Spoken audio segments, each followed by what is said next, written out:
श्री गुरु तेग बहादुर साहिब के 350वें शहीदी दिवस को समर्पित पंजाब सरकार की श्रद्धा और सत्कार से भरपूर पहल। पंजाब के 23 जिलों में गुरु साहिब के जीवन और बलिदान को दर्शाते light and sound show Srinagar, Gurdaspur, Faridkot और तख्त श्री दमदमा साहिब, तलवंडी साबो से अनंतपुर साहिब तक 4 महान नगर कीर्तन तथा 23, 24 और 25 नवंबर को अनंतपुर साहिब में होने वाले भव्य समागमों में मुख्यमंत्री सरदार भगवंत सिंह जी मान की ओर से सभी को नतमस्तक होने का हार्दिक अनुरोध। आइए अपनी अटूट श्रद्धा और सत्कार के साथ इन समागमों का हिस्सा बने। उन्होंने नायब सिंह सैनी जी ने क्या बोला जी, 5 लाख रुपए दे देंगे फैमिली को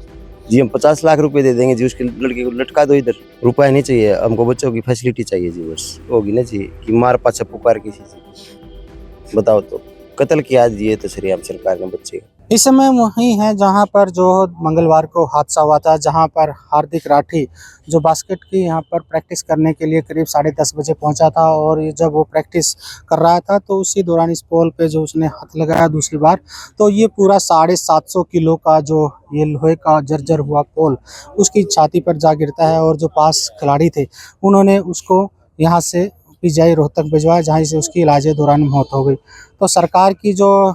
खेल नीति है, जो सुविधा है दी जाती है खिलाड़ियों को, वो इसका एक कह सकते हैं कि उदाहरण है कि किस तरह से ये जो जर्जर जो लोहे बिल्कुल जर चुका है, वो यहाँ पर आप देख सकते हैं किस तरह से ये जो हालात हैं ये बिल्कुल जर्जर हालत में था। इसकी तरफ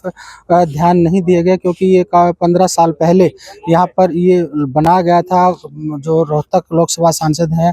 दीपेंद्र हुड्डा ने अपने फंड से दिया था और उसकी 20 लाख रुपए से ये जो स्टेडियम जो गांव की पंचायत थी उसके द्वारा ज़मीन दी गई थी और वहाँ पर ये जो स्टेडियम बनाया गया था। उसके बाद इसके रखरखाव पर कोई ध्यान नहीं दिया गया और ये जो जर्जर हालात में जो सरकार की लापरवाही से जो बड़ा है हादसा हुआ है और 17 साल के एक होनहार खिलाड़ी, नेशनल खिलाड़ी को जो है खो दिया है और उसके बाद सरकार इन हादसों के बाद जागी है। फिलहाल जो आज पंजाब के मुख्यमंत्री भगवत मान पहुंचे इस गांव में, परिवार से मिला, सांत्वना दी और हर तरह की आर्थिक मदद देने की बात की। लेकिन जिस तरह से सवाल उठ रहे हैं कि जो 2023 में जो एमपी ने इस जो स्टेडियम था, मिनी स्टेडियम, उसके लिए 19 लाख के करीब पैसा दिया था, वो पैसा क्यों नहीं लगा? ये सवाल बड़ा हो जाता है कि बजट होने के बाद और उसके बाद भी जो इसके रखरखाव का और उसकी मेंटेनेंस का जो है पैसा क्यों नहीं लगा? बार बार जो है मुख्यमंत्री से है वो लोग मिले, परिवार के लोग मिले, खिलाड़ी मिले, कोच मिले और वो अभी कोच हैं उनके बाद उनसे बात करेंगे। कोच साहब, जिस तरह से हादसा हुआ उसके बाद सरकार हादसों के बाद जागी है और बाद लगातार करके बेहतर सुविधाएं देंगे और किसी तरह कमी बजट की पैसे की नहीं है। आज खेल मंत्री भी पहुंचे थे, आपने खेल मंत्री के सामने भी रखा कि सब वो बजट 2023 में सांसद ने बजट पास किया हुआ और नहीं लगा जी, वो बोल के गए कि हम तहकीकात करवाएंगे कि बजट क्यों नहीं लगा, बस और कुछ इससे ज़्यादा नहीं बोले। बिल्कुल, और वो कह रहे हैं कि हमारे पास जो खेलों के लिए, खिलाड़ियों के लिए पैसे की कोई कमी नहीं है, बजट हमारे पास काफ़ी है। जी, अब क्या बताएं जी, बजट कहाँ है कहाँ नहीं, हमारे पास तो कुछ है आया नहीं जी अभी तक। ये भी था कि आप लोग जो सीएम से मिले थे रोहतक में, भाई इस जो स्टेडियम के जो जर्जर हालात है उसमें बेहतर सुविधाएं खिलाड़ियों को मिले, क्योंकि यहाँ से काफ़ी इंटरनेशनल खिलाड़ी बास्केटबॉल के, कबड्डी के खेल गाँव से निकले हैं। जी, उन्होंने ये बोल दिया जी बाद में कि भाई ये जो राजीव गांधी के अंतर्गत नहीं आता, जहाँ राजीव गांधी के अंतर्गत आता है वहीं पे लगेगा। तो जी 6 महीने पहले जी एक खबर चली थी जी, मतलब कि उसको तो स्टेडियम ने जी बंजर घोषित कर दिया जी। ये देखिए उसकी खबर। बिल्कुल, ये बिल्कुल जर्जर हालात में जो खेल के स्टेडियमों की हालात है। हमने जो है राजीव गांधी खेल स्टेडियम जो प्रदेश का सबसे बड़ा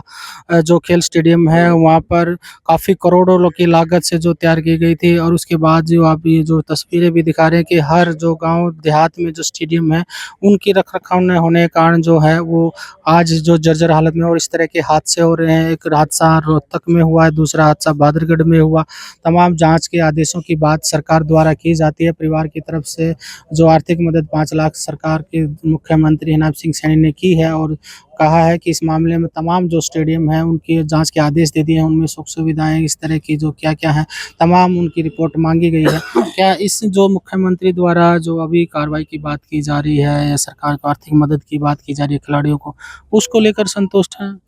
उन्होंने नायब सिंह सैनी जी ने क्या बोला जी, 5 लाख रुपए दे देंगे फैमिली को जी हम 50 लाख रुपए दे देंगे जी, उसके लड़के को लटका दो इधर रिंग पे। जिसकी जान जाती है उसे ही पता चलता है ना, रुपए की कोई अहमियत नहीं है जी। रुपया नहीं चाहिए हमको, बच्चों की फैसिलिटी चाहिए जी बस। पहले जो इस तरह से सरकार को बार-बार आप लोगों ने गुहार भी लगाई, एप्लीकेशन भी दी, उसके तमाम जागे नहीं, लेकिन हादसे के होने के बाद अब प्रशासन, सरकार उनको सस्पेंड कर रहे हैं, जाँच की बात कर रहे हैं, सुख सुविधाएँ देने की बात कर रहे हैं। ना जी, या तो वही बात होगी ना जी कि मार पाछा पुकार किसी चीज पे, बताओ तो कत्ल किया जी ये तो सरेआम सरकार ने बच्चे का। बिल्कुल, एक नहीं 2-2 खिलाड़ियों की जान गई है और एक बड़ा सवाल सरकार की जो प्रणाली है उस पर सवाल उठ जाता है, आखिर सरकार हादसों के बाद ही क्यों जागती है?